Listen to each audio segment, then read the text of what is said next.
Good morning students. हमारा third chapter चल रहा है अणु एवं परमाणु, जिसमें हमने पहली क्लास में ये बातें की जैसे कि अणु, परमाणु, तत्व, यौगिक, इनके बारे में आपको इनकी परिभाषाएं बताई थी कि ये क्या होते हैं। और इसी के साथ हमने कुछ नियम देखे कि स्थिर अनुपात का नियम, द्रव्यमान संरक्षण का नियम। आज हमारी क्लास में हम ये देखते हैं परमाणुकता क्या है। हमारी पहली परिभाषा होगी परमाणुकता।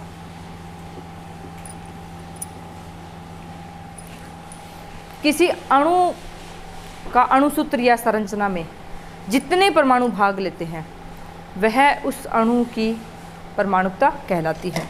जैसे हमने देखा एक परमाणुक अणु है हीलियम और नियोन। उत्कृष्ट गैस होती है। ये हमारे पास आवर्त सारणी में 18वां वर्ग होता है। इसी प्रकार हम देखते हैं द्विपरमाणुक, यानी ऐसे अणु जिनकी परमाणुकता 2 हो। इसके अंडर में हमने देखा O2 है, N2 है, Cl2, ये यौगिक। इसी प्रकार हम देखते हैं त्रिपरमाणुकता, जिसमें 3 परमाणु भाग लेते हैं। इसका फॉर्मूला है O3 या ओजोन। तो ये हमारे पास परमाणुकता है कि किसी भी अणु के अणुसूत्र या संरचना में भाग लेने वाले परमाणुओं की संख्या क्या कहलाती है? परमाणुकता। नेक्स्ट डेफिनेशन यौगिक।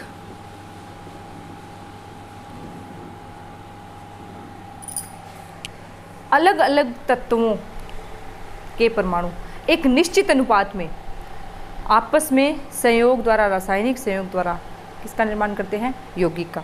बिल्कुल सिंपल सा उदाहरण हम देखते हैं H2O, जल, सभी जानते हैं। इसमें हम देखते हैं हमारे पास हाइड्रोजन की संख्या कितनी है? 2, और ऑक्सीजन कितनी है? 1।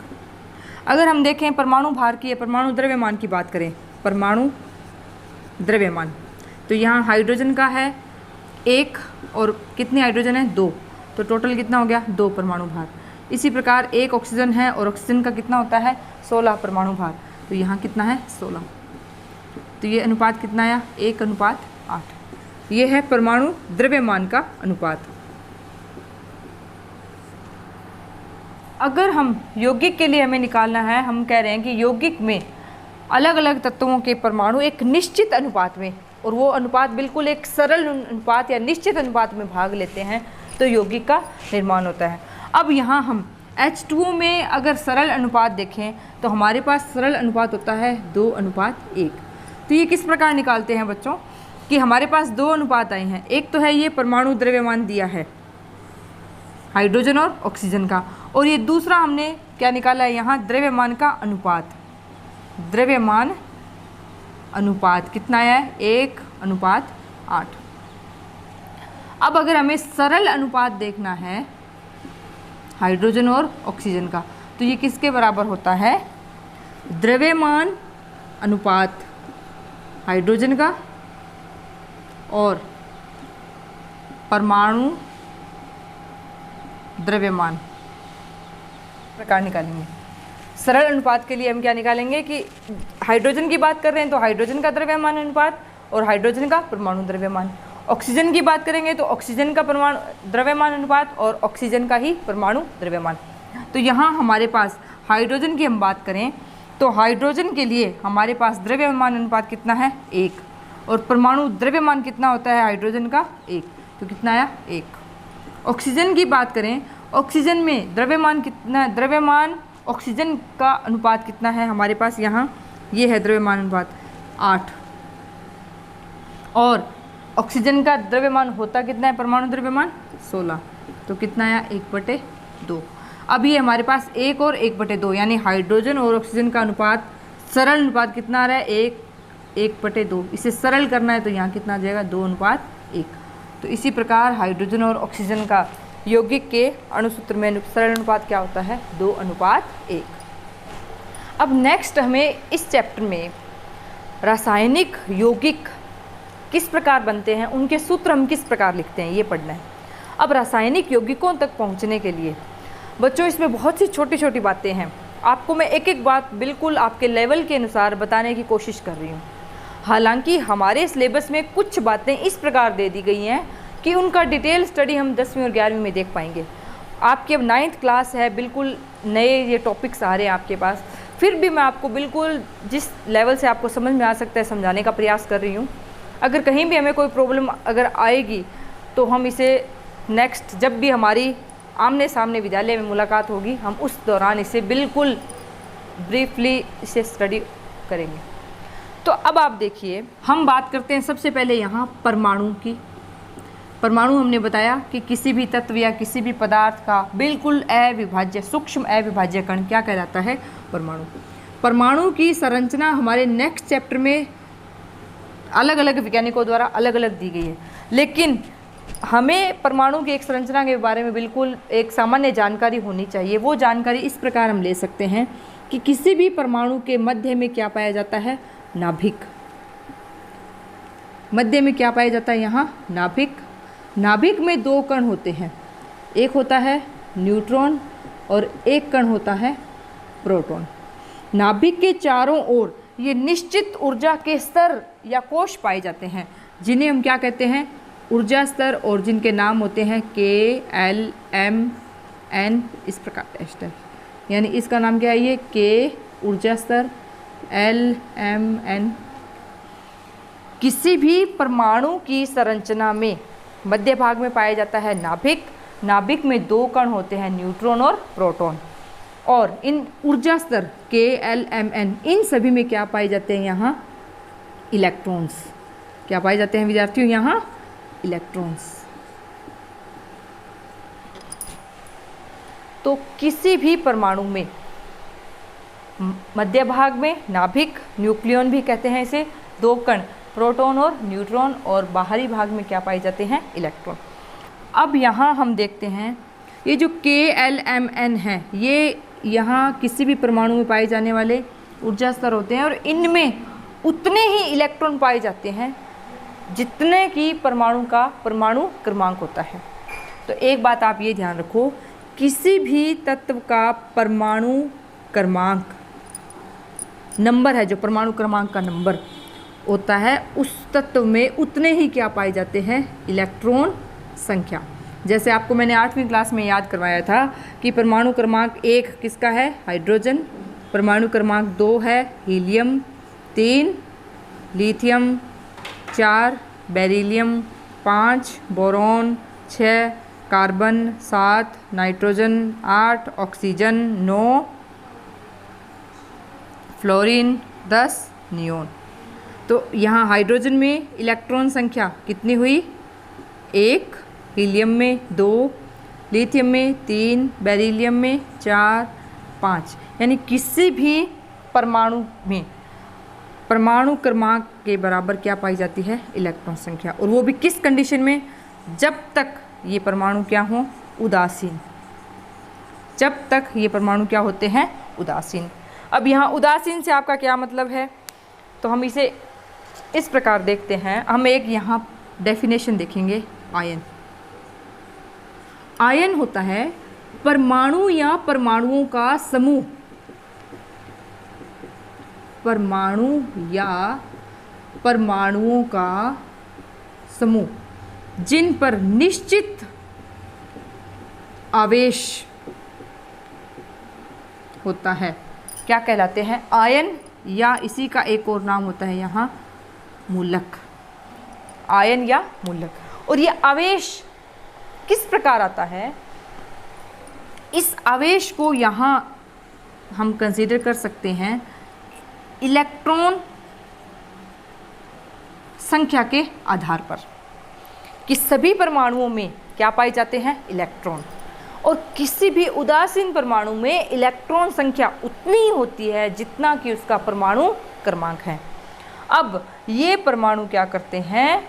अपने संयोजकता कक्ष या बाहरी कोश में इलेक्ट्रॉनों का क्या करते हैं? आदान और प्रदान। तो विद्यार्थियों, जब कोई भी परमाणु अपने बाहरी कोश से इलेक्ट्रॉन का क्या करेगा? त्याग। अगर कोई परमाणु क्या करता है? इलेक्ट्रॉन का त्याग। इलेक्ट्रॉन की क्या होगी? जब इलेक्ट्रॉन त्याग करेगा तो उसमें क्या होगी? इलेक्ट्रॉन की कमी। तो ये क्या बनाएगा? धनायन। ये आयन दो प्रकार के होंगे, धनायन, और यदि कोई परमाणु क्या करता है? इलेक्ट्रॉन ग्रहण, तो ये क्या बनाएगा? ऋण आयन। क्या बनाएगा? ऋण आयन। आयन या मूलक परिभाषा क्या होगी? परमाणु या परमाणुओं का समूह जिन पर निश्चित आवेश होता है क्या कहलाते हैं? आयन। अब ये आयन दो प्रकार के होते हैं, एक तो होता है धन आयन, एक होते हैं ऋण आयन। और ये बनते कैसे हैं कि यदि कोई परमाणु अपने संयोजकता कोश या बाहरी कोश से इलेक्ट्रॉन का त्याग करता है तो क्या कहलाता है? धनायन। और यदि कोई परमाणु बाहरी कोश या संयोजकता कोश में इलेक्ट्रॉन ग्रहण करता है या लेता है तब क्या कहलाता है? ऋणायन। और हम यहाँ बात कर रहे थे उदासीन, तो उदासीन से क्या मतलब है? उदासीन से अभिप्राय है कि जब तक कोई भी परमाणु ना तो इलेक्ट्रॉन को ग्रहण करता है ना ही इलेक्ट्रॉन को त्यागता है, उस कंडीशन में क्या कहलाता है? उदासीन। अब यहाँ हम इनके एग्जाम्पल देखते हैं। जैसे इलेक्ट्रॉन त्याग में हमने धनायन देखा, तो धनायन आप विद्यार्थियों में देखिए Na+, sodium, potassium, copper, iron. इसी प्रकार ऋणायन की बात करें तो हम देखते हैं यहाँ हमारे पास हाइड्रोक्साइड आयन होता है, क्लोराइड होता है, O-2, इस प्रकार।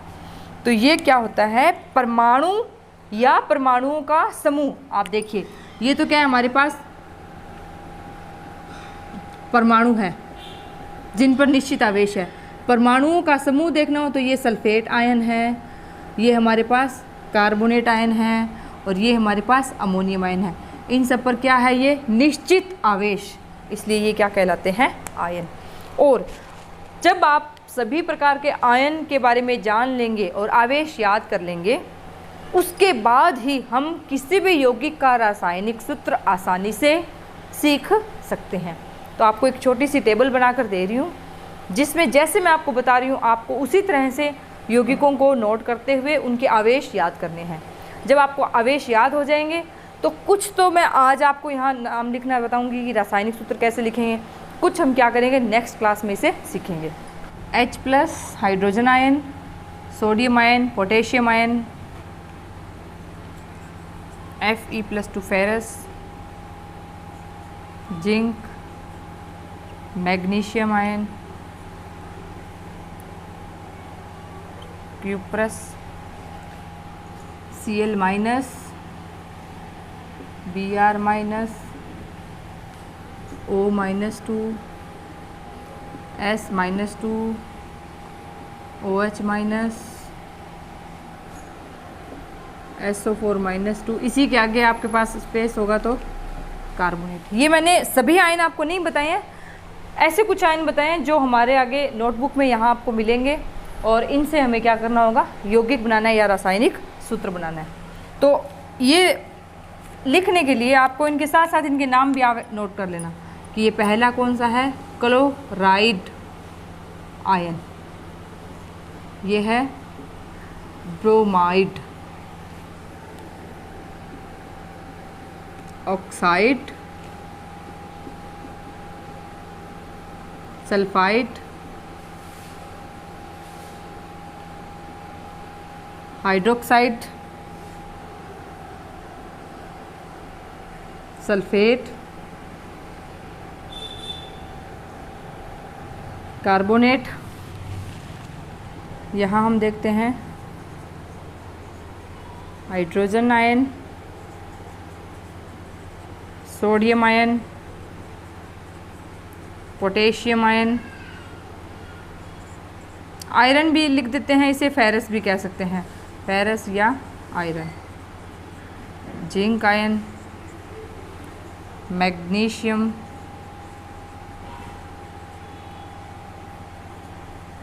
कॉपर लिख दें या क्यूप्रिक कॉपर, कॉपर ऑक्साइड, आप कॉपर ऑक्साइड के नाम से इसे जानते हैं।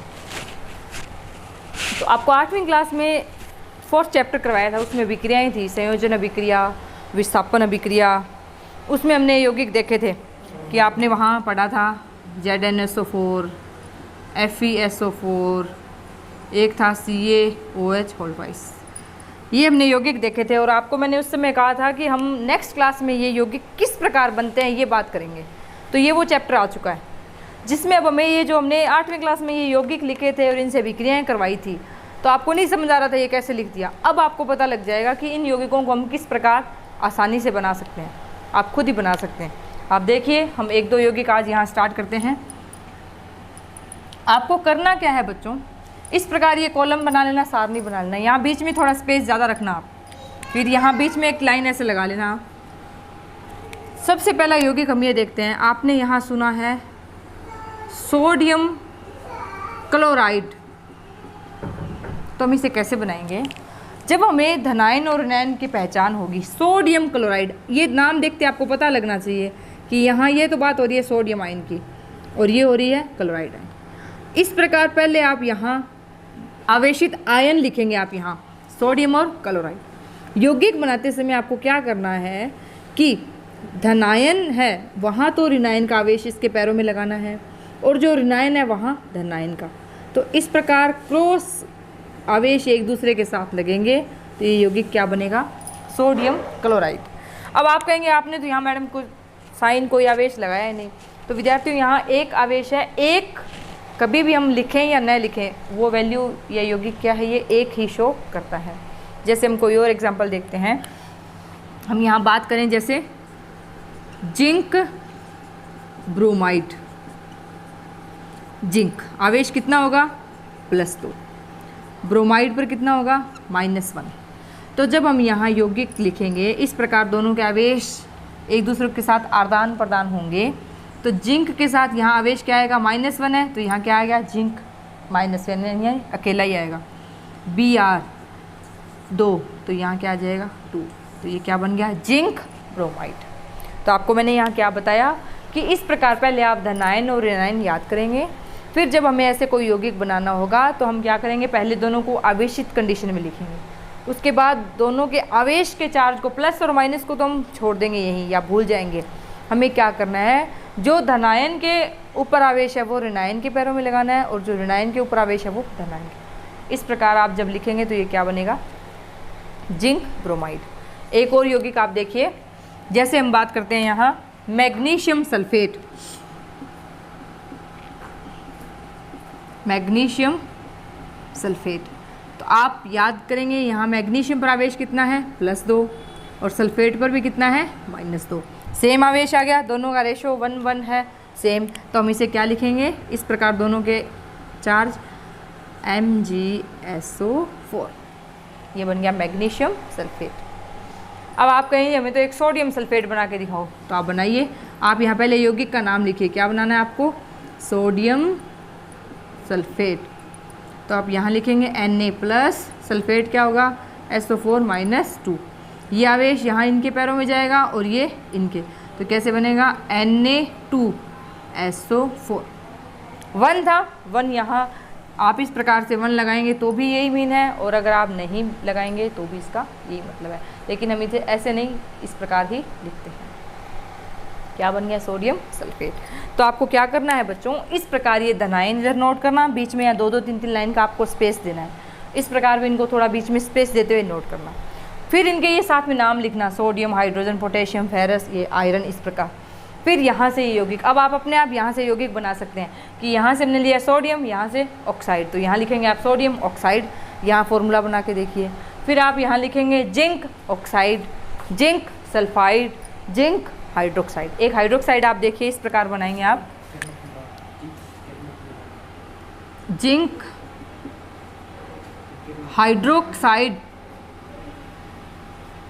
यहाँ जिंक +2 OH-, ये -OH यानी दोनों परमाणुओं का एक ये ग्रुप का आवेश है, निश्चित आवेश है एक समूह पर, परमाणुओं का समूह है ये। तो यहाँ क्या बनेगा? Zn, यहाँ 1 है तो अकेला Zn आएगा, OH के साथ क्या आना है? 2। तो आप इस प्रकार OH के ब्रैकेट लगा के यहाँ 2 लगाएंगे। यदि आप इस प्रकार कर देते हैं कि जिंक OH2, तो ये आपका विद्यार्थियों क्या हो जाएगा? Wrong, this is right. तो इस प्रकार आज की क्लास में आप ये इस प्रकार ट्राई करना, इसे सारणी यहाँ बनाएंगे। फिर भी हम कुछ और एग्जांपल्स और इनके प्रयास है वो नेक्स्ट क्लास में और देखेंगे। तो आपको क्या करना है विद्यार्थियों? अणु और परमाणु इस चैप्टर के लिए पहले तो छोटी छोटी परिभाषाएं जो आपको नोट करवाई है वो आप सीखेंगे। उसके बाद 20 तत्व आपको मैंने काफ़ी बार बताए हैं, वो आप नोट कर लेना, उनके परमाणु भार भी आपको बताए हुए हैं। उस 20 से बार भी मैंने कुछ यौगिक लिखे हैं, जैसे जिंक का परमाणु क्रमांक 30 है, आयरन का 26 है। ये हमारे आगे इसमें आगे क्वेश्चंस में काम आने वाले हैं, इसलिए आपको यहाँ बताए हैं। तो इस प्रकार ये क्या बनाएंगे, आप यौगिक बनाना सीखेंगे। एक और परिभाषा आप देखिए, इसी के साथ है यहाँ कि संयोजकता। संयोजकता क्या होता है कि कोई भी परमाणु है वो अपना स्थायी विन्यास प्राप्त करने के लिए अपने संयोजकता कोश या बाहरी कोश के इलेक्ट्रॉनों को क्या करता है, आदान प्रदान करता है या उसका साझा भी करता है। तो इसे हम क्या कहते हैं, संयोजकता कहते हैं। जितने भी बंध बनते हैं ये सभी बंध अलग अलग प्रकृति के होते हैं। कुछ आयनिक बंध होते हैं, बहुत ही प्रबल होते हैं, कुछ सहसंयोजक बंध होते हैं, कुछ उपसहसंयोजक। तो सभी परमाणु है वो पूरी तरह से अपने कोश के इलेक्ट्रॉन को त्याग कर या ग्रहण कर बंध नहीं बना सकते। तो कुछ परमाणु क्या करते हैं, पार्टनरशिप या साझे के द्वारा भी बंध बनाते हैं। तो विद्यार्थियों, ये परमाणुओं का खेल है जो हमारा 9th क्लास में यहाँ स्टार्ट हुआ है। उम्मीद है यदि आप साइंस के विद्यार्थी बनते हैं 11वीं में 12वीं में तो आप बहुत डिटेल तक जाएंगे। ये हमारे पास 118 तत्वों की आवर्त सारणी होती है, जिसमें से आपको केवल 20 बताए हैं। सभी तत्वों में सबके अलग अलग परमाणु क्रमांक होते हैं और किसी भी तत्व में उदासीन कंडीशन में जितना परमाणु क्रमांक है उसी में उतने ही क्या पाए जाते हैं, उसमें उतने इलेक्ट्रॉन। और ये सारा खेल किसका होता है, इलेक्ट्रॉनों का ही होता है कि बाहरी कोश के इलेक्ट्रॉन को क्या किया जाता है, या तो बाहरी कोश से इलेक्ट्रॉन किसी को प्रदान कर दिए जाते हैं अन्य परमाणुओं को, या किसी परमाणु से इलेक्ट्रॉन ग्रहण किए जाते हैं। इस कंडीशन में उस परमाणु के द्वारा आवेश ग्रहण किया जाता है, या तो धनायन बनता है या ऋणायन। और आपस में धनायन और ऋणायन है प्रबल आकर्षण द्वारा आयनिक बंध का निर्माण भी करते हैं। और जहाँ परमाणु है पूरी तरह से इलेक्ट्रॉनों का आदान प्रदान नहीं कर सकते हैं, वहाँ क्या किया जाता है, उन परमाणुओं के द्वारा पार्टनरशिप या सांझे का बंध बनाया जाता है। तो यहाँ तक आप आज होमवर्क कंप्लीट कीजिए। Thank you.